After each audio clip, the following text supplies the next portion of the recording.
You're still muted. I'm on mute. Yes, I can edit that bit out. Don't worry about it. They'll never notice. Good evening, ladies and gentlemen. Welcome to Falls from Iron. Welcome to our post-match debrief for the game yesterday that took place at London Stadium. West Ham against Manchester United. Joining me to discuss it is my usual wingman, my usual pilot. How are you, Duke? Still rocking and reading, if I'm honest with you. You know, kind of glad I was incredibly hungover yesterday, which kind of put paid to me doing this yesterday, because I think I might have been a little bit too impassioned and a little bit too reactionary. Yeah, not even that, mate. Just kind of. Just everything. I think everything was ready to bubble over, and we'll discuss it as we go on. And I think I'm gonna be significantly different to a lot of other fans out there with my comments on this and my reaction to this. And I don't know whether I'm going to be agreeing with you or whether we're going to disagree on this one. But we'll get that as we go. How about yourself? Yeah. You good? I'm good. We'll get this bit out the way. The usual thing, guys. Thanks for joining us. Make sure you drop a like on the stream, subscribe to the YouTube channel if you have not already, and make sure you touch that bell. Or what are we doing with it today, Duke? What are we doing with the bell? I think we need to nudge the bell. Just give nudge it. Nudge. Nudge the bell. Nudge that bell. And you'll be notified of any new content that we upload to the channel. We're joined by Mr. Walsh and Happy Hammerette in the live chat. And any of you other live chat gremlins, please get involved in the chat as we go along. Yeah, please. So, Duke, it's obviously the day after the night before. We know how it turned out. We valiantly went down on our shield, I think it's fair to say, at least in my opinion. I mean, you might think differently. I personally, I just sort of think, yes, it was very, very disappointing last minute. I knew it would be Lingard. As soon as he came on, I'm just like, oh, he's going to score, isn't he? But the way he did it, like the 89th minute, top corner, Zuma had a good game up to that point, but he obviously he sort of like left Zuma for dead and put it into the top corner past Fabianski, and he had no chance with that, I don't think. But we made him work for it. Do you not think, Duke? Yeah, listen, I mean, we kicked off again. I'm very much in the mindset as you, I feel, at the moment. We came out, I think we conceded a little bit too much possession. I think we conceded a little bit too much territory, shall we say, in the opening maybe 10,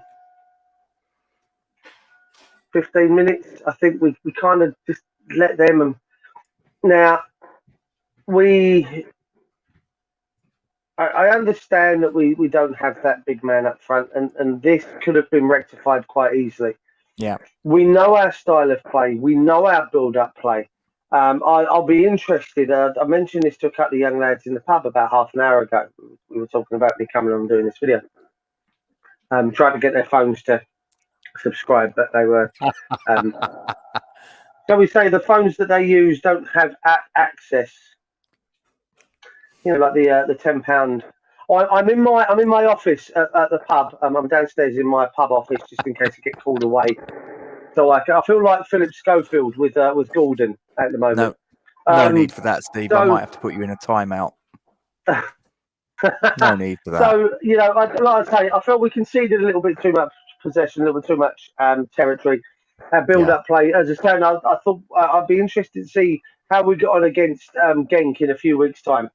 Because we obviously know we were linked with a Genk striker, and he is Andy Carroll tall and Macau Antonio. I'm interested to see how Genk utilises it in the way that we probably could have done. You know what I mean? So that'll be interesting. But again, I just felt we didn't have. I spoke with. Becca from Hamish Chat at half time. We exchanged a couple of Twitter replies back and forward on the Forge Talk website, Twitter page. And we both tend to agree we looked a bit toothless up top in that first half.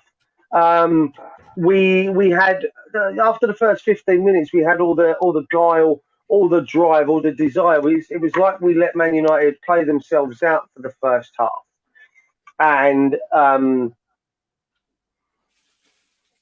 run themselves a little bit ragged, run out of ideas, and then we decided we were going to do our bit, and we kicked into gear, and yeah, I just felt that 2 seconds. I just felt that we just lacked a little bit up front, and we could have done more. Yeah. I mean, obviously, the loss the week before to the 2 yellow cards of Michail Antonio, I think we knew it was going to come back to bite us on the arse, because he's so pivotal to the way we play. And if he's not involved, we have to try and switch to plan B. And it's like, well, plan A is usually so reliable, usually so good, that anything other than plan A tends to be a pale imitation. And we have to play in a slightly different way. Well, I don't think Dave, that's exactly. We do. This is my problem. Yeah, that comment from Dave is exactly sort of like, I felt the crosses, because Bowen is not sort of like, he's not like Antonio. He's not quite physical. He doesn't sort of like aerially. No. He can't sort of like operate in the same manner. No. And you know what? We don't have a plan B, Rob. This is my problem. So I'm being interrupted by your son with my dinner. Thank you, George. Oh, Jesus, that's not plate. I'm fine, thank you. I won't tell you what he said. I just feel that our plan B is the same as plan A, but with a different player up top. I don't think we try and play any different. Oh, bless him, look. Mwah, P-Chain here. I don't think we try to play any different with another player up top. It's like we do the same thing, expecting the same outcome, but we don't have the player to do so. So I think we need to. I think in January, I think we need to make that signing. Maybe the Genk player, maybe someone who's a bit of a lump up front, just because I think we're showing our frailties now, and it's becoming quite painfully obvious. And to teams that if Michail Antonio isn't playing up top for West Ham, we have no plan B. Plan B is, so do we, mate. If I'm honest, whichever one you are, I'm hoping you don't fall asleep. I'm laying money it's Milesy. I'm going to lay money it's Andy as well. Yes. Yeah. So, I mean, listen. Do I think we deserve to be 1-0 up when we did? All day long. All day long. I think we held our own. We matched them. We played some really good football. And agreed. And it was our Algerian Alessandro Del Piero. And listen, via a very, very wicked deflection, it has to be said. But listen. Chelsea got one of those yesterday. If you don't put yourselves in a position of having the opportunity to get that lucky deflection, you're not going to get that lucky deflection. And Benrahma lined it up. It has to be said after some really good play in the build-up. Some real good interchange out on that right wing before the ball came into the middle. And Bowen and Soufal, wasn't it, out there on that right wing? And cracking interchange. Moved the ball quickly. United didn't have an answer to that. And then obviously gave it to Benrahma, who had his ears up. He knew what he was going to do with that ball when it came to him. And Joe's just messaged me, what am I eating? I'm eating potato skins with cheese and bacon, Joe. It's our cheat day, I'm allowed to. I'm just saying. So he had his ears up and he was going to listen. It was quite tame. It wasn't his greatest of shots. I don't think it had the elevation where it was going to find top bins. And I think De Gea would have dealt with it quite simply.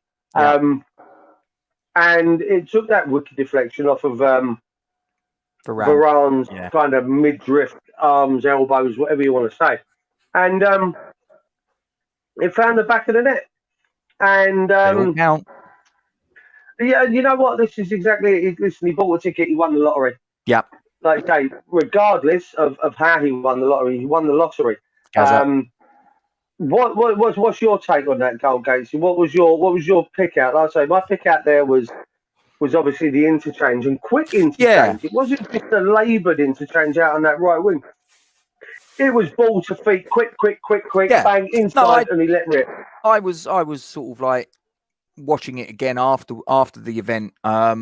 And yeah, I was impressed with the build-up play. Like you say, Bowen, Soufal from memory. And then obviously Ben Rama gets it out of his feet, gets his shot away.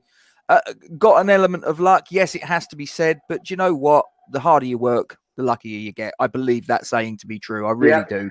And it has to be said that, you know, so far this season, Ben Rama's been working exceptionally hard, and he made that luck. So no problem. You know, sometimes they go for you. Sometimes it will go into Rose Ed. Do you know what I mean? And yesterday it ended up nestling in the back of De Gea's net. So I got no problem with that. You know, I'll take it. 1-0 up. Fantastic. I mean, in the first half, I've got to be honest with you, Duke. I think that Man United shaded the possession stats. I don't know what the half-time stats actually were for possession, but it just felt to me from my vantage point that Manchester United shaded we were the possession, but we had the better chances. We had the more clear-cut chances, but we just couldn't get that second goal. And then 10 minutes from half-time, in fact, on my match day vlog, which is on the channel, I think I made a comment before he scored that he was diving in the box and all the rest of it. And then, of course, a ball gets swung in from the right-hand side for Manchester United.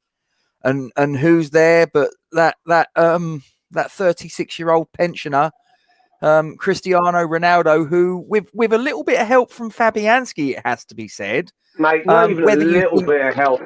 Yeah. That was a gift. That was such a gift, and it hurt. Do you think he should have come for that? Do I think he should come for it and absolutely remove Ronaldo from play? Yeah. Again, this comes down to exactly what I said a couple of weeks ago. I think Newcastle, it was away. Yeah. When we were talking about their 2 goals. A goalkeeper that doesn't command his 6-yard box is a goalkeeper that's going to be in trouble. Yeah. Now, I fully understand Fabianski's in the twilight of his career. He's in his latter days as a first-choice goalkeeper. In fact, I'd like to think that he might just be that will be the end of his first-team run. And I don't mean this to be wicked or to be horrible or disrespectful, but he's a goalkeeper that is now concentrating more on his own well-being. Yeah, he doesn't want to get injured. He's not putting himself into the danger zone, which, without again not being disrespectful, a younger keeper might do so.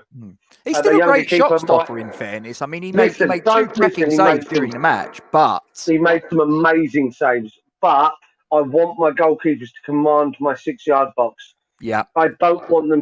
Listen, if that ball is anywhere within that kind of 6-yard box area, I want my goalkeeper there commanding his territory. Yes. Listen, he's got more weapons in his armory than the players, the outfield players. He can use his hands, he can use his body in other ways that the outfield players can't. And by putting himself, don't get me wrong, Simon, if he's going to be coming out and claiming that, and Cristiano Ronaldo is going to be taking a swing, then he's going to get hurt.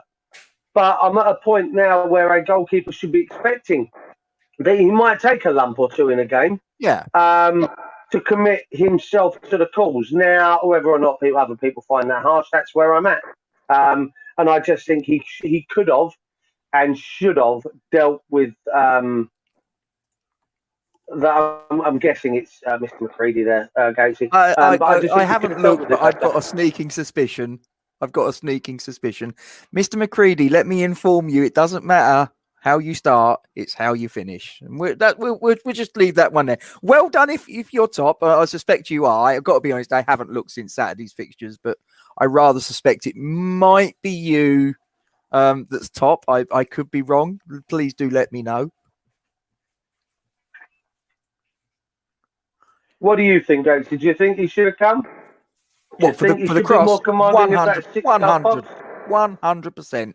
Now maybe he wouldn't have got it. Maybe he would have come. Maybe he would have missed the cross or whatever. But at least if he'd have had a go, I probably would have been less critical. It's come to Ronaldo. He's hit it. He's made the save. But to be fair, it was probably straight at him, if we're being honest. But he couldn't. I'm not saying he should have held it, but if he'd been commanding enough to come for it, he may well have put Ronaldo off and he could have spread it. Exactly.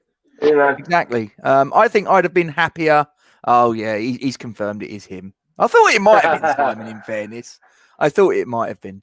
But, yeah, I mean, if he'd have come for it and didn't make it, I think I'd have been less aggrieved with the goal, I think, than I am now. I mean, listen, don't get me wrong, Ronaldo is a fantastic player, even at the age of 36. It's, it drops to him in the penalty box, and you do kind of think, but he should have dealt with it better. It's as simple as that. He wasn't going to pass up a second opportunity when it came to him the second time. You just knew. Can we talk about his second opportunity right now, actually? Fire away. Actually, I'm going to cover two things quickly, seeing as we're coming up. Only 2 points. Seeing as we're coming up to half time in the chat, I'm going to save both comments until we deal with once we get to half time in the game. So we'll carry on, and then I'll throw a couple of things at you once we get to half time in the game. Well, okay, so we obviously get to 1-1. 10 minutes to go. Ronaldo makes it 1-1. We've obviously discussed about Fabianski. I mean, in fairness, I can't remember, I think it was before he made a cracking save from a drive from Bruno Fernandes where he literally just got fingertips to it and got it onto the post. I think it was Declan. Yeah. I think Dec was on the line, wasn't he? Yeah. But he made the save. It was so I don't want to sort of like come out like it's Fabianski bashing sort of thing. I'll give him due credit for the save in the first half, and he made another one in the second half again from Ronaldo. He came out, closed him down, made the save. But very good, yeah. The problem with being a goalkeeper, the problem with being a goalkeeper, and I used to play in goal, is that you make one mistake during the match. Oh no, wait, that's me. You make one mistake during the match, and it costs you a goal, and nobody remembers the saves that you've made. They just remember the mistake you made that cost the goal. That's the position. That's why they say you have to be a bit. That's why they say you have to be a little bit crackers to be a goalkeeper. You need to have that resilience. You need to have that, as the Indawi said, the bounce back ability that when you make the mistake, that you don't let it affect you and you come back sort of stronger. But I do wonder whether it is time. Moyes criticised Declan Rice in his first stint at the club. He criticised Declan Rice quite openly in the media. I believe it was against Arsenal. The Arsenal game, yeah. Deck ducked in the under the ball. Yeah. Whether or not Joe Hart makes the shout, if I remember rightly. Now, I'd like to think that Moyes would be just as critical for a goalkeeper not, as I say earlier, commanding his 6-yard box, especially the central part of his midfield, of his 6-yard box. That was slap bang. That was 4 yards out when Ronaldo, 5 yards out when Ronaldo making the connection with that. He's got to be coming with fists, or he's got to be coming with arms to claim it. And he did neither, which, like you say, goalkeepers get remembered for, especially if it leads to a goal, a poor decision. But I just think there's been several of those so far this season from Fab. I've already spoken about the two against Newcastle in the opening game. He may well have made some cracking saves along the way, but the goals that have been conceded could be the difference between Champions League and Europa League next Yeah. season with a goal difference. So that's where I'm at. Yeah. I mean, in the remainder of the first half, there were two other opportunities. One, which again was a Ronaldo chance, which Fabianski made the save, and then virtually straight off of that, Vlasic, in my opinion, I think he should have done an awful lot better with his chance of left foot strike over the bar. As far as I'm concerned, he should have at least made De Gea make the save. Or am I being a little bit harsh there, do you think? For me, it's a little bit harsh. He's made the run to the near post. It's very difficult for me. It's very difficult for him to then ascertain just how far he's come across the goal. Because he's looking at the ball constantly. He hasn't got time to take a glance to his right hand side to see how far he's come across the goal. He's hitting it on the volley on a swivel, if you will. He's trying to hit it on a swivel.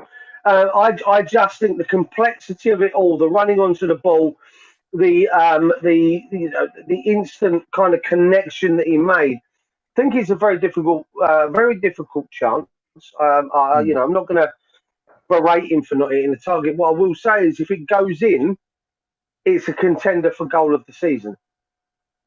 So it's one of those. Especially if he gets it right, it goes back across the Gea to the far post.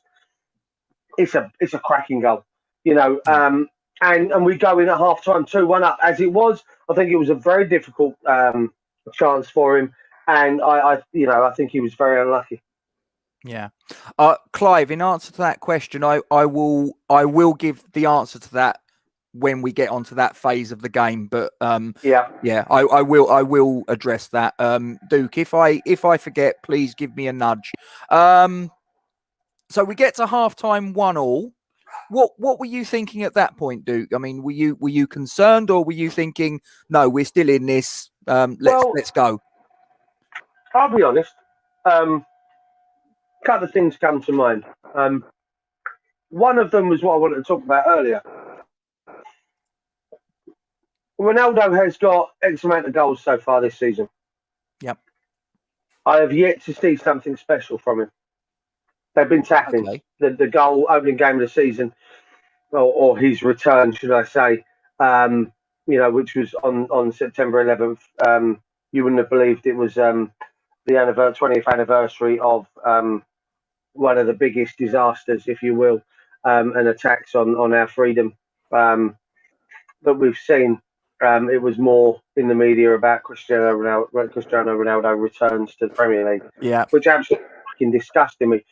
But I did say on transfer deadline day with Andy that I didn't think he was going to perform. And I have yet to see anything, Rob, that tells me any different. His goals have been tap-ins. I haven't seen anything spectacular from him. He got the ball out on our right. He did in the first half. He did, I think, 3 step overs. He bamboozled me, let alone poor old Vladimir Stufau, who was stood in front of him, poor bastard. I went, what? Oh, okay, it's there. And he had a strop that went straight down Fab's throat. And I thought, you know what, anywhere else in the goal, maybe I'll be going, that's not bad. He's made a career out of that.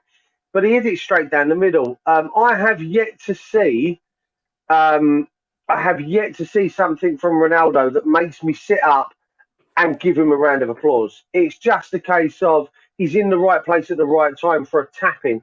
The goalkeeper against, I think it was Newcastle, he made a good save but probably should have held it. Ronaldo's benefited from that. Fabianski makes the save, spills it. It's a tap-in from 4 yards, 3 yards for Ronaldo again. So, until I see something from Ronaldo that makes me sit up and take notice, I'm still of a mind, you know what, he may well take this Manchester United team to the title this year. He may well score 20 goals and he might even become the top scorer in the Premier League. But I'll be very surprised if he does it from outside the 18-year-old box. To be honest, I just don't think he's got it in him anymore. I was going to say, he's, to be fair, he is 36. You know, he's not the same Ronaldo that left Manchester United. This is a different Ronaldo, and exactly what Steve says. He's got 4 goals in 3 games. So, you know, and as you said there, he probably still will get 20, maybe 25 league goals this season. But whether you're going to see the marauding runs, the sort of like the trickery, the fullbacks, the defenders getting bamboozled by his skill, possibly not so much. Hold up. Whoa.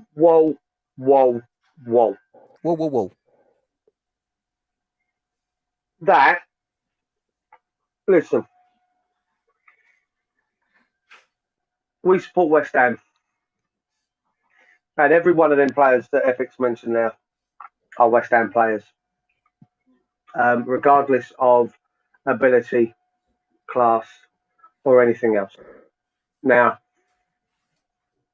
I'm not saying I want Fabianski out of my team, out of my club, whatever. I'm not saying I want Noble out of my club, and I'll tell you why a bit later. Andy, I'll cover that shortly. Bear with me. Yarmolenko, I think, is stealing a living, but that's not his fault. He's been given the contract by the club. True. Much the same way as Winston Reid, Jack Rodwell, any of these players, Jimmy Bullard when he was at Hull. And at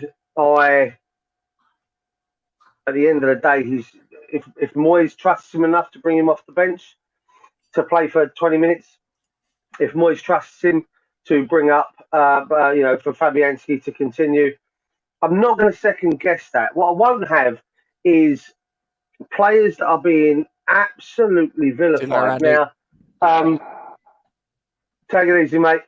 I have to say, can I just real quick, just before you do, Duke, I will just give Milesy and Jazz just a quick shout out. I don't know if any of you guys watching are aware, or anyone that was watching this later, but you've got the thing there in the on the live chat on the screen. West Ham Reunited. Just do us a favour, put that into a search on YouTube and give them a subscribe.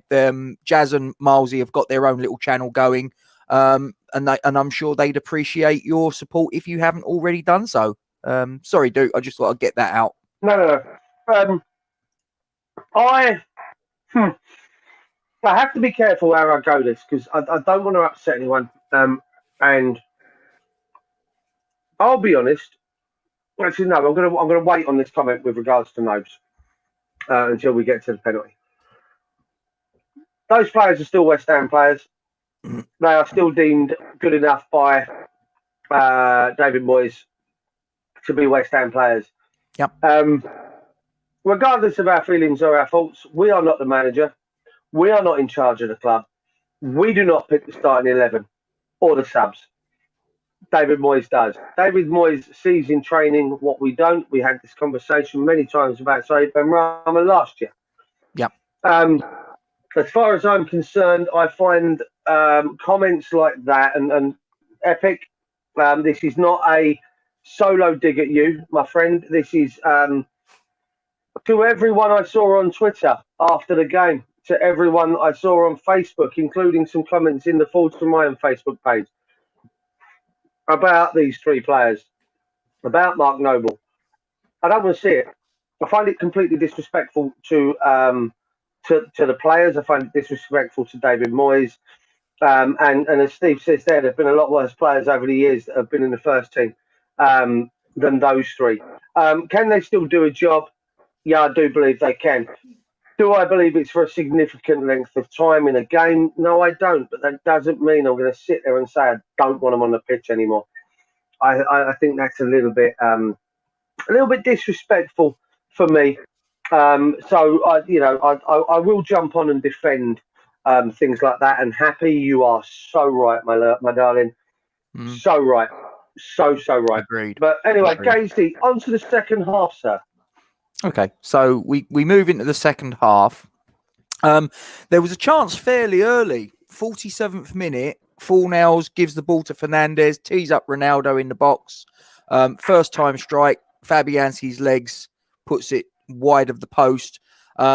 I was at this point, I'm thinking, oh, this is not a good start. Following on from that, there was then another chance. Ronaldo got a loose ball from the resulting corner, left foot strike at goal. But his own player got in the way, Harry Maguire. So we've played 3 minutes and there's already been 2 chances. And then in the 51st minute, Shaw corner, Maguire gets up with a header, but he's wide of the post. I got to be honest. Now we're 6 minutes in, and I'm starting to fear the worst. How about yourself? Yes and no. I mean, listen, they were getting the chances. They were getting the chances. Let's not dick around. But again, it's United. They're going to create chances. They've got players throughout that front 5, if you will. If, you move back into midfield. Their only real weak link in there was Fred and McTominay, to be fair. Now, United played the same way in the first half as they did in the second half. We kind of came out slightly switched off, and they were given opportunities. Now, they didn't take them. So simply put, it was same old, same old. We were still doing. It was the same thing, except they were just getting in behind, and we got lucky. I say lucky. No, were we lucky that Fabianski made a very good save? No, I don't think we were lucky that Fabianski made a good save. Were we lucky that Maguire got in the way? Yeah, we were. Were we lucky it flashed wide? Well, no, not really, because he didn't connect right. So, for me, it was much the same first half as to the second half. Just quickly going on to Pete's comment there, I'm not comparing them both and putting them in the same category, Peter. What I mean is they've both been given significant contracts, i.e.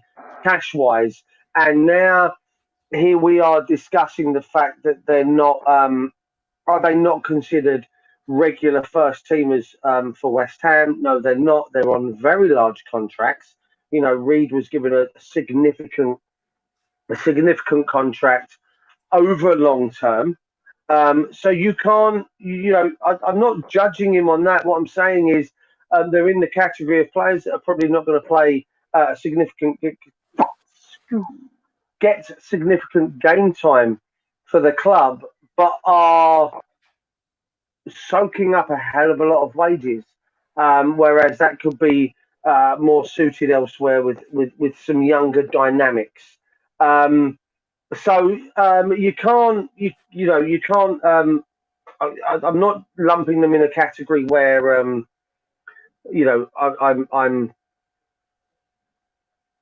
shall we say slagging them both off because of their contracts. What I'm saying is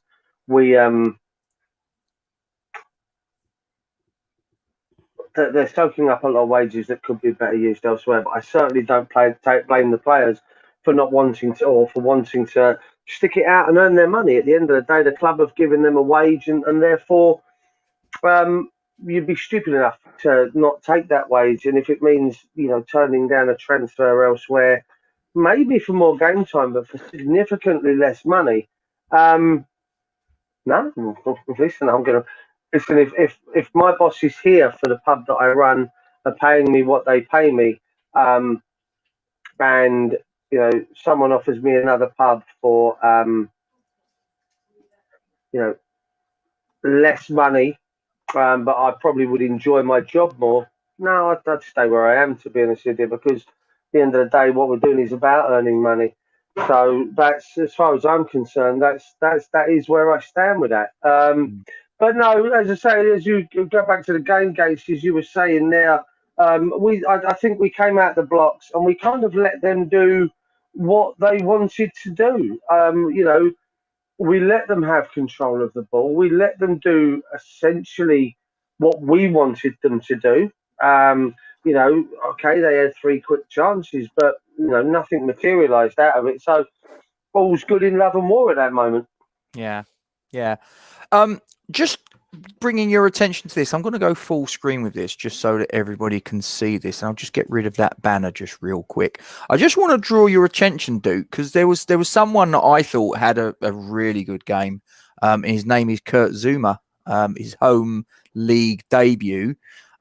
Just looking at some of his stats, his defensive stats here: total tackles 1, interceptions 2, clearances 12, blocked shots 1. What were your thoughts on Kurt Zuma's home league debut? Because I got to be honest, from where I was sitting, I was mighty impressed. I'll tell you what, listen, Steve, thank you for coming. I will speak to you on another day, Squire. Thank you. For those of you just joined, Tom, Scott, welcome. Oh, Scott's just turned up. Yep.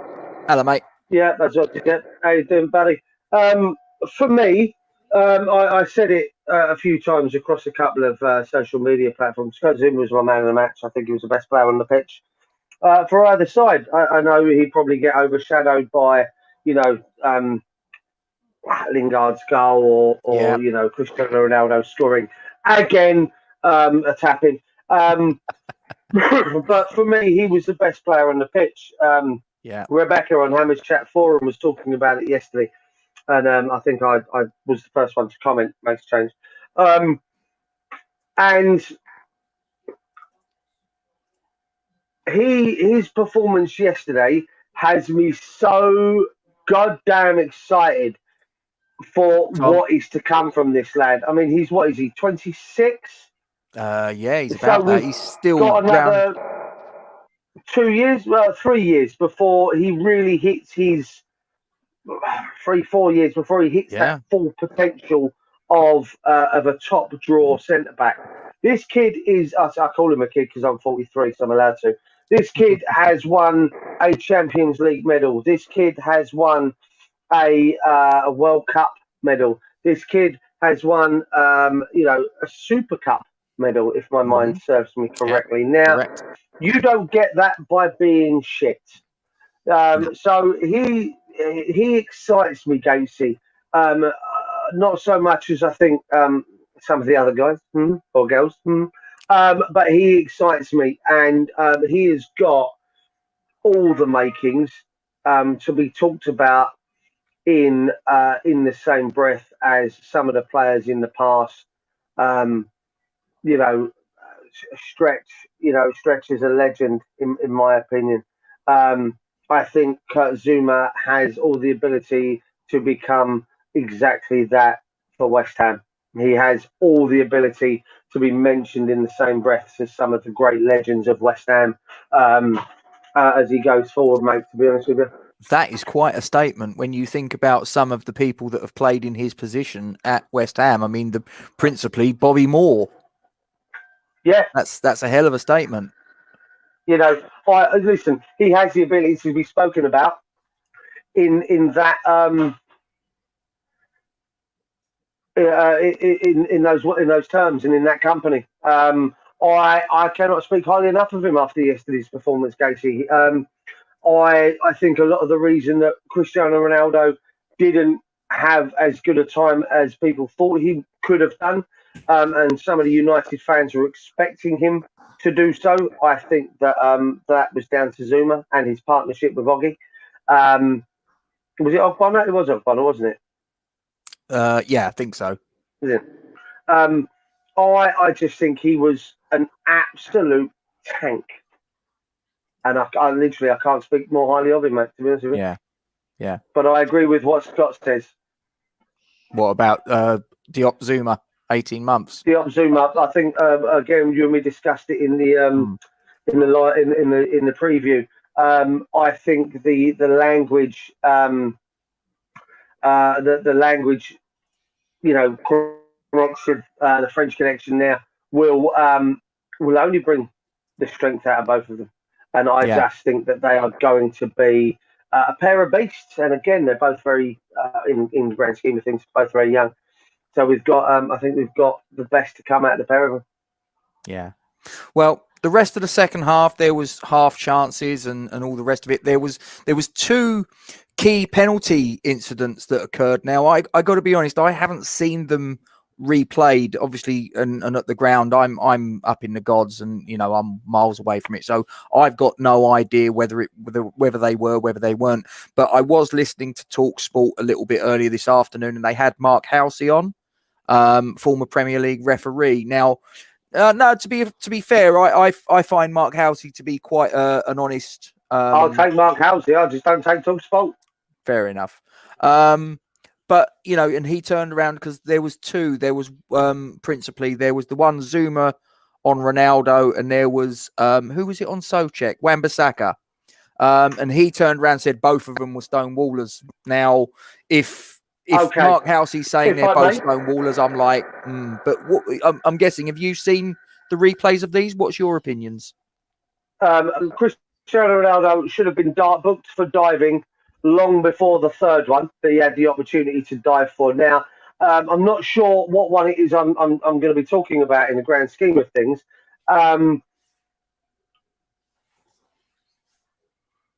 It was the decision not to book Ronaldo on this one at I'd say 25-degree angle from the floor, i.e. like this. That's the floor. He's like this before any kind of contact is made on him. And that's only because he falls into the legs of the opposition. I actually thought it was Diop. It may well have been Zuma. It really I cringed, and I actually screamed for a yellow card because I thought it was diabolical from Cristiano Ronaldo to go down like a sack of shit when there was absolutely no contact and to practically land on the fucking floor. And the fact that the referee bottled it, don't get me wrong, watch the replay. I do believe the referee actually shouts at Cristiano Ronaldo, get the fuck up. Fair enough. Get up. Now, the one from Wan-Bissaka on Thomas Solskjær, how on God's green earth that doesn't get given is beyond me. He makes no connection with the ball and completely clears the player out off the ball, for want of a better word. The ball was coming into play, and Solskjær was wiped out before the ball got near him, or within a couple of feet. I screamed penalty. It went back. There were a few Man U fans in the pub that were, sucking air in over their teeth because they realised. No. There was a couple of them that were sucking air in over their teeth, Casey, because they felt that they got lucky. Oh, that tells you all you need to know. If our one ain't a penalty, as is yours, no matter. Looking through those eyes, I agree with Betty. I think that Ronaldo was absolutely diabolical yesterday in the last 15 minutes of the game, throwing himself to the floor, slamming his hands on the ground. Again, a lesser player, shall we say, with regards to their fame and their or shall we say infamy, would have been booked for the way that they reacted to not getting a penalty, slamming their hands into the floor. Do you think his reputation is the reason why he didn't get the yellow? Yeah, I think so, mate. All day long. I mean, listen, He could have been booked for diving, and then he could have been booked for berating the referee, slamming his hands down because it's a show of aggression towards a referee, no different than slamming the ball into the floor, slamming your fists or slamming your hands into the floor because you don't get a decision. Is deemed as an aggressive show of force in the same way that throwing a ball down. Now, we know that players get booked for throwing a ball on the floor. We've seen it happen. I do believe Mason Mount picked up a booking previously in one of the games so far this season. I believe his reputation preceded him. It's Cristiano Ronaldo. Oh, we better not. Let's not give him that booking. Let's not book him for diving. If you booked him for diving on the first one, when he throws his hands up and slams his hands into the floor for the second one, that's the second yellow. The guy walks. Do you want to be known as a referee that makes them one of the greatest players in history? Sent off, of course you fucking don't. Happy, I completely agree with you. Listen, all of this hype for a 36-year-old. I don't know. Obviously, I don't live in France, so I can't tell you what the hype was in France for Lionel Messi joining PSG in regards to the same sort of media coverage out there. he would have got those penalties, Gainsey, if that had been in France or Italy or Spain. Quite possibly. Ronaldo would have got those, I have no doubt. I think that's why he goes to ground like he does, because he's used to playing in Spain and Italy, which gives you that gives you an idea of why he's like it. Stonewall penalty on Souček, definitely not a penalty to Ronaldo. No, he, like I say, dived 3 times in the last 15 minutes and probably shouldn't have even been on the pitch. Yeah. Well, then we get to the last knockings of the game, and you're thinking that we've got a point here. 89th minute, just got to be professional, see the game out, and we've got a decent home point. We're still unbeaten in the Premier League. However, I didn't think in the slightest. Well, I had an inkling when in the 70. Go on. I was going to say I did have something of an inkling when in the 73rd minute Paul Pogba was removed and in comes Jesse Lingard, who obviously we know was on loan with us last season to great effect. And I'd said it to Steve and I'd said it to a number of people. I've just got a horrible feeling he's going to score. I said it in the pre-match that I thought yesterday's game would be a 2-2 draw. I said we'd be 2-1 up and Jesse Lingard would probably equalise. I was half right. He got the final goal, but it made it a 2-1 victory for them. And it was but it was both were substitutes that combined. It was Matic that found Lingard on the left-hand side. He's cut inside. Probably the one mistake or misjudgment, whether you'd call it a mistake, I'm not sure. But he certainly he left Zuma for dead. He cuts inside, gets his shot away. Top corner. Fabianski, to be fair to him, again, we've given him a little bit of criticism, but I don't think you could give him criticism for the goal.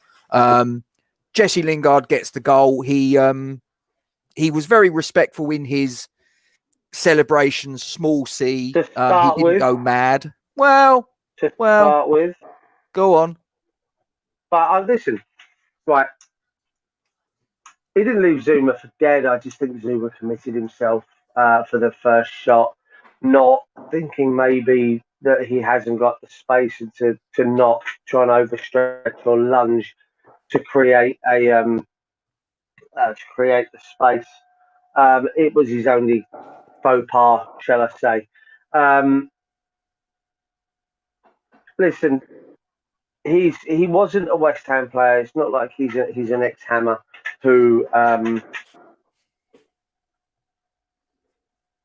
spent a number of years with us, and again, I'm in agreement with Happy on this one. I was pissed off that he didn't want to join us. I was pissed off in the transfer window that he chose not to, which is why I was quite glad that we moved away from trying to get the guy. Now, he came on the pitch and he got a standing ovation. Now, whether that's a respectful thing to do because he did so well for us last year, and it's an appreciation that we didn't get to give because we weren't at the state. There wasn't enough of us in the stadiums to be able to give him that. I understand that, but he's not an ex-West Ham player.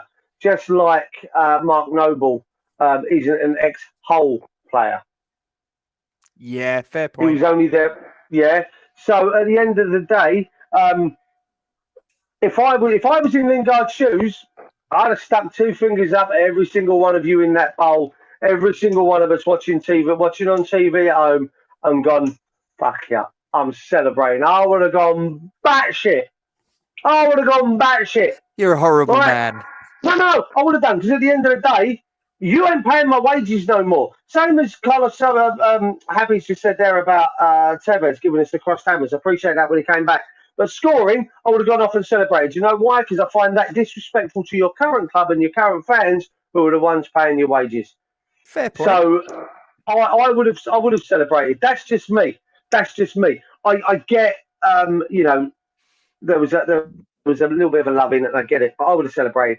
But he acted like he didn't want to celebrate, Gatesy. If you watch right at the very end of the celebrations, the big smile that comes across his face, the way he's high-fiving and jumping on the other players. I think he smacked Fernandes around the head 47 times in about 8 seconds after the goal. I get it, but do one or the other. Don't act like you're pretending.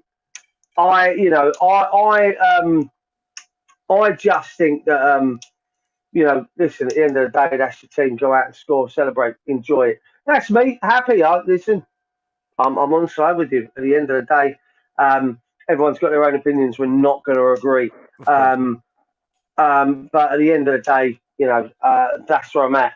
I have to say though, Gatesy, we're getting there, Clive. Hold on, 2 seconds. We're getting there. I hadn't forgotten. I felt completely different to you on the half an hour mark, the half hour, 70-minute mark. I felt that we were really playing with fire. Really playing with fire. You cannot expect to defend against the side that at that moment in time, I believe, had Lingard, Rashford, Sancho, Greenwood. Ronaldo, Greenwood. They had Fernandes on the pitch, and we were sitting so deep and letting them play all of the possession and the chances that we were giving them. You can't do that. You can't do that against the top side like Manchester United. Listen, if you're playing, and again, no disrespect, but they had lost their first 5 games of the season. And they're going up against Liverpool in the Carabao Cup tomorrow. Norwich. Yep. No disrespect to Norwich, but if you're playing Norwich with 20 minutes to go and you decide to go, fuck it, have the ball. No disrespect to Norwich, they don't have Ronaldo, Sancho, Fernandes, Pogba. These players that can break you down and change the game in the blink of an eye. But really put you under the cosh. Yeah. United have, and I just felt we would have been more suited to getting a foot in, giving them a little kick, fucking them off up the pitch a little bit further, getting them out of our half, and really putting them under a little bit of pressure. And we did none of that. And we invited Lingard in to a degree. We allowed United to play that ball in by sitting so deep. Again, I agree with these guys here.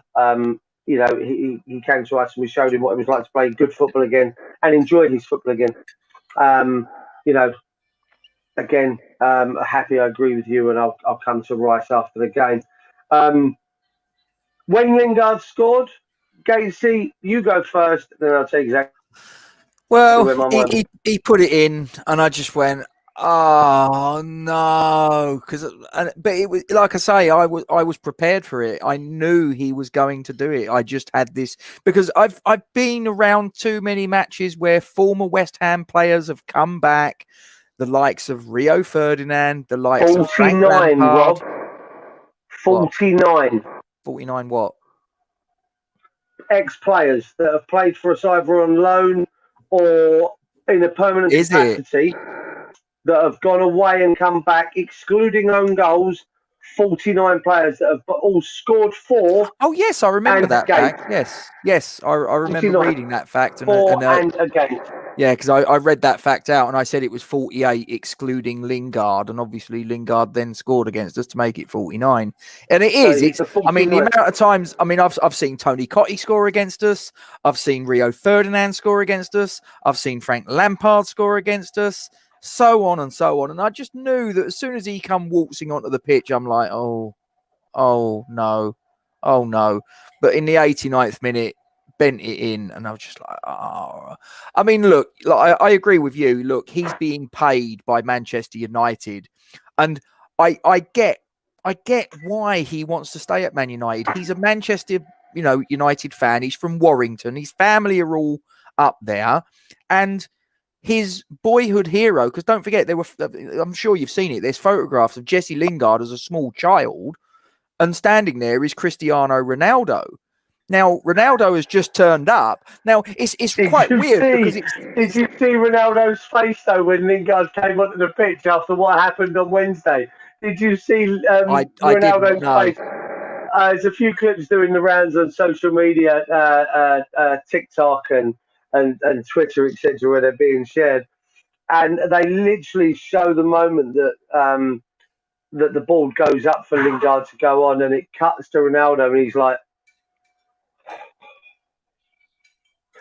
this. He's shaking his head. He's looking the look of absolute disdain on on his face that Lingard was coming onto the pitch after what happened, obviously against the team from Bern. I'm not going to say their name. Young boys, that's their name. You can't help it. I'll end up on a register. No, you wouldn't. It's their name. You can't help it. So I just feel that we kind of invited him, and very much like you, I kind of went, fucking typical, isn't it? Yeah, it's so West Ham. I actually shouted out in the pub, and your boy heard me, so he can corroborate this. My exact words were, "Fucking typical." Yeah, that was pretty much what went through my head. There was no me standing there going, "You." No, like this, no. At the end of the day, it was a great goal. He took that fantastically well. He created that space for himself with the dummy shot and everything else. Yep. So I'm not gonna. Yeah, there you go. That's what you got. Yeah, it's the West Ham. It is. But it wasn't over there, was it, Duke? Because we get 3 minutes into injury time and Yarmolenko gets across. And I got to be honest, it happened really quick. I'm in line with it, but obviously I'm way up in the gods, as I say. I'm up with the pigeons. And I couldn't really tell from my vantage point whether it was, whether it wasn't handball on Luke Shaw. But the players that were obviously an awful lot closer than I was went absolutely mad. And sometimes you just know, don't you? Because it's like, I know that players are going to appeal, but this was like, ref, what are you doing? Blah, blah, blah, blah, blah. And I thought, oh, hello. And obviously, the VAR is obviously in Martin Atkinson's ear roll and said, I think you might want to have a look at this. They've obviously seen it back at Stockley Park and thought there was something amiss. You all right, Logan? You all right? Yeah. And obviously, they've recommended that Martin Atkinson has a look. Now, on the match vlog, I actually say that, normally when the on-field official goes over to look at the pitch side monitor, in most cases, it seems to me that the on-field decision usually gets overturned. And obviously, the on-field decision was no penalty. He's obviously, he's looked at it. He's blown and pointed to the spot and given the penalty. Obviously, watching it back, I'm like, look, yeah, his arm's out there. He's obviously made himself a bigger target, a bigger block, if you will. It's a penalty, and that's all there is to it. But then this was the weird bit. You sort of, well, I say weird. I mean, if he'd have scored it, it would have been an absolute masterstroke. It would have been a tactical, genius on the part of David Moyes. But on comes the substitute for Jared Bowen in the 94th minute, Mark Noble. And he's not had, obviously, the first time he's touched the ball, he's literally to take it off of, I think it was Declan Rice, put it on the spot. Talk me through it. Right, just I want to rewind about 3 minutes before that. Just after they scored, Ronaldo threw himself to the floor again. Oh. And the cries of penalty in the pub from the United fans kind of goaded me into a comment that, as a manager of my pub, I probably shouldn't have shouted at 4 of them. Oh, no. It was, I kind of did turn around and go, oh, fuck off, quite aggressively. That doesn't sound at all like you. At that point, I'd kind of had enough of Ronaldo and his fucking antics. If I'm honest with you, I'd had it there. Pub closed on Sunday, Simon, at 11 o'clock. And I'd had it up to ear Gatesy, so I lost it. Ball goes down the other end, as you say. Yarmolenko whips that cross in, and I shouted penalty. I didn't even need to see the replay. I shouted penalty because I've played centre back and left and right back in my life, and I could see exactly what had happened. His arm wasn't in the just even from the live shot. His arm wasn't in a natural position. His arm was a good foot away from his body when the ball struck it. So I shouted penalty, and then they're showing the replay while the VAR is having a butchers. and I'm going to a couple of tables and I'm going, Man U fans, honestly, what do you think? And one of them turned around and went, oh, fuck off at me. And I started laughing because it's only fair. And I went to a couple of other tables and they were half and half. It's a penalty, it's not a penalty. Yeah. Now, once the penalty was given, after it had been over to after it had gone over to the touchline, and it'd be good to see you, Simon. Once he'd gone over to the touchline, I think he watched it 1.5, possibly 2 times. And I actually shouted at the TV, you don't even have to look at it a second time, ref. It's a blatant pen. Then he gave the penalty. And I stopped and I looked at the 2 West Ham guys who were at the table, sat with a Man United fan, and I asked the question, do we have another sub? Oh, so you were asking? Yes. Oh, and wow. They went, yes. I went, get fucking Noble on that pitch. Really? Okay. My exact words, get Nobes on. Get Nobes on and give him the ball, right? I would have put my house, my job, I would have put everything on the line for Mark Noble to have put that ball in the back of the net. He hadn't missed the last 10 he'd taken. David De Gea hadn't saved the penalty since, I think, 1862. So it was all in our favour. Both of them runs had to come to an end at some point, though. Listen, I don't deny that. And I was the one at the time that called for Mark Noble to come on the pitch, right? And when I saw him coming on, I celebrated like we'd scored, right? Okay. And a couple of United fans went, he ain't done it yet, mate. Shut up, right? I went, no, I'm just happy. I'm happy that he's coming. No, I'm in my office downstairs. Shut up. And to be honest, he stepped up and he filled me with confidence when he took the ball and put it on there. I was like, oh, this is it. We're getting a point. Would have felt like a win at that point. Would have felt like a win. Now, definitely. Was it a good penalty? It wasn't a bad penalty. Seemed worse. That's where I'm going to go with that. I don't think it was a bad penalty. It wasn't a good penalty or a great penalty. It was on target. He's made the keeper have to save it. That's all you have to do with penalties. Hit the target, make the keeper save it. That being said, De Gea has dived past it and slung a hand up after his upper body is past the ball. Scott's right, it was a very good height for the goalkeeper. And he gets a hand to it, big hand, not being funny. David De Gea, as we do know, has spaghetti hands at times. I cite the Winston Reid goal last game at Upton Park as proof of spaghetti hands. Surely paella. Yeah, maybe. And it was a good save. It had to be a strong hand. It could have quite easily flown up into the roof of the net. It was a very good, strong hand. And he makes the save. Now, I saw Mark Noble and David Moyes take some significant shit on social media. I'd like to say they were trolls. I'd like to say that they were providing clickbait and were trying to go viral with some of their comments in much the same way that I pulled Epic earlier on his comment. I made a few comments to people across Twitter before certain tweets were then deleted because they took a barrage of abuse from other people. I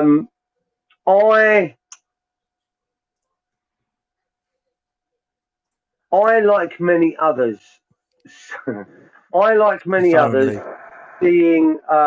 Seeing Mark Noble came onto the pitch, only saw it as a good thing. Okay, in hindsight, he was a cold player, and we obviously haven't learned from what Gareth Southgate did in the Euro. But Noble is a fantastic penalty taker. He is a king of penalties, some may say, and you could be looking at you could be forgiven for the fact that we were probably all looking through blinkers and rose-tinted glasses because it's Mark Noble. I do believe back before the season started, Casey, I did turn around and say to you that if only we could bring on Mark Noble like in the uh, NFL. take penalties like they do in the NFL, where they take the Yep. penalties and the kickoffs. They have a specialist player, and I felt that Mark Noble is our specialist penalty taker, and we can bring him on just to take penalties. And that's what we did. We brought him on specifically to take this penalty. And the people that were saying about Bakary Saka and those Marcus Rashford, etc. in the Euros, and then they're not accredited penalty takers in their career. They are. They are. He is a he's a lock on to score your penalties. Yeah. And like you said earlier, yes, these runs have to come to an end. Did I feel bad that he'd missed the penalty and we'd lost? Yes. Did I feel angry towards Mark Noble or to David Moyes? No, I didn't, because if I was in Moyes' shoes, exactly the same thing. I called for the exact same thing the moment I knew we had a chance of it happening. Disappointed, yes, but does that not show just how far we've come? I'd say so. As West Ham as a football club, it shows how far we've come. So we're disappointed with a 2-1 defeat. With a 2-1 defeat against Manchester United, a team that will be there for the long haul in this.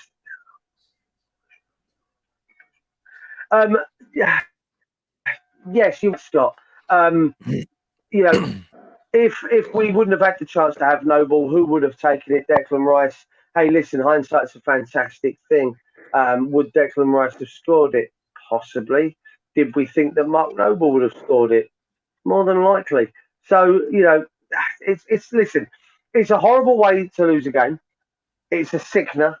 I didn't enjoy, obviously, it happening. Much like Happy, I think significant amounts of us felt awful for Nobes. Clive, we don't know what was said on the bench. Did Nobes run up to? I'm here all week, Cyber.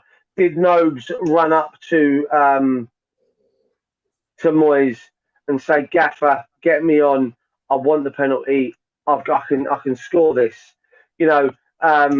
As Happy's just said there, if Noble's gone to him and said, "Get me on, I want to take it," Mark Noble's the club captain and the club penalty taker. While Moyes has got a very difficult decision to make, and as I say, I don't judge Moyes. I don't judge Nobes. I don't judge the on-field captain of the day, Declan Rice, for giving up the duty. All I say is we learn from this and we move on. Yeah, and the difficulty is, I mean, if we'd have made all three subs at the point that the penalty was taken, it would have been a redundant conversation because we wouldn't have been in a position to bring him on.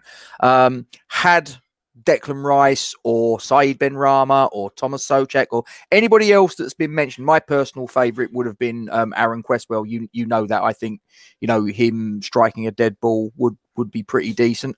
But he had a mare yesterday. Yeah, but I mean, whoever took it, Lucas Fabianski could have stepped up, whatever. If someone had stepped up and they'd have missed or had it saved, and we had the ability to have been able to bring on one of Europe's best penalty takers, people would have probably said, why didn't you bring on Mark Noble? You've got a proven penalty taker right there. The fact that he's come on and had the penalty saved is rather regrettable, to say the least. But was it the right call? Hindsight being perfect vision, of course it wasn't. Of course it wasn't. You can't sort of sit there and say it was the right decision when he's had the penalty saved and we've passed up the opportunity or to sort of like salvage a point out of it. And as you said, it would have been like a win. but it didn't happen. But there's no guarantees that if someone else had taken it that they'd have scored. You know, we are where we are. We're not where we want to be. If David Moyes could rewind the clock and do it all over again, I'd be interested to know if he would do the same thing. Maybe not. But there was apparently he's done it before. He did it when I was listening on the radio. Apparently in a European tie for Everton, he brought Thomas Gravesen on just before a penalty shootout, and Thomas Gravesen actually scored. So it can, you can come off the bench cold and score a penalty. But I do think that when you've not been in the match situation, you've not got sort of like in the speed of the match, if you will, it's an awful lot more difficult. And the thing is, obviously, you're going from a position where he's been sitting on his arse for 90 minutes watching the game going on in front of him. And now he's literally coming on with the whole game in his hand, sort of thing. You know, this is it. I score. I'm a hero. We've got a point against Manchester United. Everybody, in claret and blue goes home happy. But if I don't, different story. And obviously that's how it turned out. I don't make the decision differently, even with hindsight. Really? I still bring on notes all day long, mate. All day long. I see what the other guys here are saying. Ben Rama 6 out of 6, Dawson 1 out of 1. Again, as Gacy alluded to earlier when I mentioned about De Gea not saving and Mark Noble not missing, these runs come to an end at some point.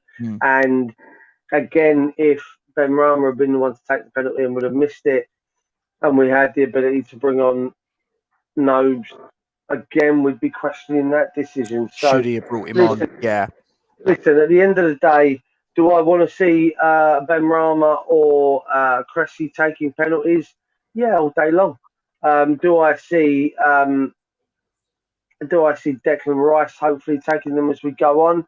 I just think he's all fucking legs, to be honest with you, and I don't see I'm not convinced that he's a penalty taker. On the flip side to that, as Spencer put there, Declan had the armband, he had the ball. It should have been his decision as to whether he gives that up to Nobes when he comes on. I think the reason he gives it up is because it's Mark Noble and he has such a respect for him. Was a bit hacked off with a penalty miss. I can think of, you know what, Pete, that's fine. You have every right to be hacked off. We could have been hacked off if any player had missed that penalty, at the end of the game. But again, Scott, absolutely spot on. It's a 50-50 call. He made this decision. He's got it wrong. He could have quite easily been the other way around, couldn't it? And, if he'd missed the target completely, we'd be having a different conversation because I'll be asking what the fuck. But he didn't. He hit the target. He's made the keeper make the save. That's all you can ask of a penalty taker. Yeah. You should never move yards. Mark Noble didn't. End of conversation. Good save by De Gea. We lose 2-1. It's a sickening way for it to happen. But we move on. We move on to United on Wednesday in the Carabao Cup. Hopefully, to exact some sort of revenge. Yeah, that'd be nice. But I mean, let's be honest. We've taken a team that, in terms of their history, their prestige, what they've won, in terms of their financial firepower, this is a team that really should blow us away 9 times out of 10. And we've run them awful close. Awful close. On the pre-match, I said to Steve, I said to him that I'm never happy with a defeat. I never walk away from a defeat and go, oh, well, that's all right. Obviously, I'm disappointed, but I can tolerate it. I can accept it if, we've come away and it's like, do you know what? There's 11 players that have done their best. They just weren't good enough on the day over 90 minutes to get the result today. They fell short, but they had a bloody good go. And we didn't give the opposition an easy 3 points. Well, that's precisely what happened as far as I'm concerned. We made a very good team work bloody hard for all 3 points. So I didn't actually see that. I tell you what he did do at one point. and I was very disappointed in some West Ham fans on two ways, actually, two or three ways. As Pogba was going after West Ham fans by the tunnel that were goading him, swearing at him. As Again, who that's was all part going of off? football. Pogba, Okay. after the game, he was Yep. walking down the tunnel. I've seen social media stuff. And he was being goaded, he was being sworn at. Okay. And when I say sworn at, he was told to shut the fuck up and fuck off, all the rest of it. Now, I get that. He was just celebrating his team's very unlikely win. Okay? In much the same way as Carrick was. I didn't enjoy seeing Carrick go like it, just as I didn't enjoy seeing Lingard celebrate at the final whistle. Mm. On the flip side to that, again, I revert back They're to what I employed said by the club, before. aren't they? They're employed by this team. They have every right to celebrate. I didn't enjoy seeing it, and I've been one over many channels. Gacy, he actually made my Hammers 11. Did Mr. Carrick, because I rate him so highly. As I've said many times before, I think he's one of the most underrated midfielders in Premier League history and in English history. To be fair, was it only about 30 odd caps, wasn't it? Had a hell of a lot more. And if he hadn't been around in a time where you had Button Skulls, you may well have seen that Michael Carrick would have got a lot more recognition that he deserved. Scott, yeah, you're right, he did. He looked on something at least. What I didn't like was, like I say, there were West Ham fans there screaming Ronaldo's day to come over and sign an autograph. There were players, West Ham fans there screaming for Pogba and Fernandes. Were they West Ham fans though? That's the only thing. Well, you know what? You'd like to think so, that close to the dugout, Gates. They're going to be West Ham season ticket holders. I'll tell you now, I was sat next to a couple of lads that were Man United fans. Yeah, I get that. But they were pointed out to the steward. Yeah, and so they should be. They shouldn't be in that end. On the other side to that, what frustrated me was, the fans and young lads, really, young West Ham fans, trying to get, don't get me wrong, these are legendary footballers that we're talking about here. Cristiano Ronaldo is going to be remembered as one of the greatest players to play the game. He's going to be held there. He's going to be held in high regard, and he's going to be talked about as we go forward when we talk about, the Jack Charltons and Bobby Charltons of the game, when we talk about the Pelés, when we talk about the Maradonas, when we talk about the Cruyffs. Messi and Ronaldo are going to be spoken about in the same breath. So I get that, fans want to, but listen, you're a West Ham fan, kid, and he's just beaten your team. Should be a bit pissed off. On the flip side to that, I don't like the berating of these players. Fuck off, you all this lot, because I don't think there's any need for that in today's football. Again, you go back 20, 30 years when we were talking about the Zagreb game. It was part and parcel, but the game and society has moved on, I feel. So I don't necessarily condone that, but on the flip side, I also don't condone West Ham fans trying to get the autographs of a player that's just absolutely spanked your team, kind of thing, So, bit of a kick in the teeth. Just going to pick up on Scott's comment there. Yes, Carrick is, like I say, I rated him so highly. He's one of my. He's certainly. I think he's probably third on my all-time West Ham list. I think Julian Dixon, Paolo Di Canio. I don't think anyone that he played for actually replaced him. I don't think we replaced him. I don't think Tottenham replaced him, and I don't think United have replaced him, to be fair. And then what Clive says about Declan Rice, he has all the potential in the world to be better than Michael Carrick. His ball carrying skills, we saw it again against Zagreb with a goal.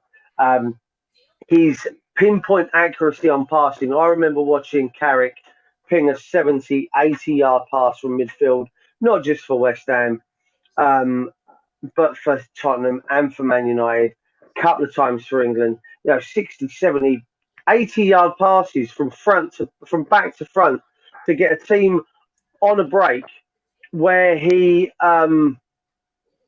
where the player just the slightest of touch will bring it under control because it is such a perfect pass. I see Carrick. I see Rice doing these in the leagues. You know, I see Rice pinging these passes around. I see Rice carrying our midfield at times and literally dragging our players through the trenches to be that kind of that kind of player. So I just I think he has all the potential to be better than Carrick. And then Clive says, how would the midfield be with Rice and Carrick partnership? There is a South Park meme of an older gentleman sitting in front of a computer, covered, and I think that's how we would be, Clive. That's how we would be in our own mess. What I've got for you. Nicely put. Nicely put. Right, Duke. Time has beaten us once again. Yeah, I know. I'm sorry. I went off on one. I do apologise. That's all right, mate. All the time. No problem. Before you go, guys, don't forget the campaign for Isla. This information on this banner is in the description below YouTube and Facebook.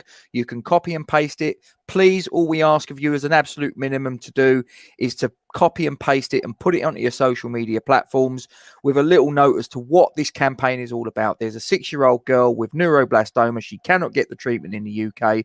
Her family have got to get the treatment overseas, which involves paying for not just the treatment, but the flights to and from the country where they've got to go to get that treatment, their accommodation whilst they're there, their living costs whilst they're there, the bills that are still coming in the UK. This is an absolute shitstorm, guys. So if you can empathise with this, if you've got a family, then you can definitely empathise with this. Put yourself in this spot. Literally, all you got to do, copy and paste it, put it on your social media platform, done.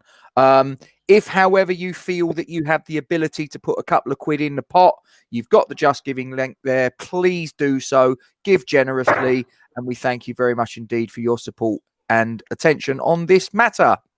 And hopefully we can see this girl safe and sound. Just going to quickly go through the last couple of... Derby 2, West Ham under 23s 0. Not good. What happens when you don't send players out on loan? Yeah, don't get me started on that. Clive, cheers, buddy. Thank you very much. Happy, thanks again. And Peter as well. Cheers, mate. All you guys in the live chat, we thank you very much as always. You're the reason why we do this, of course. So, Duke, I'm going to finish it up by putting this little animation up saying, guys, drop a like on the stream, subscribe to the YouTube channel. What they got to do with the bell there, Duke? Well, we've had a touch, we've had a caress, we've had a tickle, we've had a nudge. I'm looking for a new comment, guys. Something that we can, do with the bell that encourages you guys to have a little dabble at touching it. So I want you guys to get in here, give me in the comments underneath. Let's get some other. Don't punch the bell, Clive. Trevling. No, don't punch it. That might hurt. Give me some options, guys. Caress. Something like that. Caress the bell. Casey, you dog. Well, we'll let them think on that one, and we'll reconvene on our pre-match for the Manchester United game in the Cup, which will probably be happening tomorrow. We'll do it again. Why not? Okay, Duke, what are we, my friend? We're fucking massive. We are. Come on, you Irons. Come on, you Irons.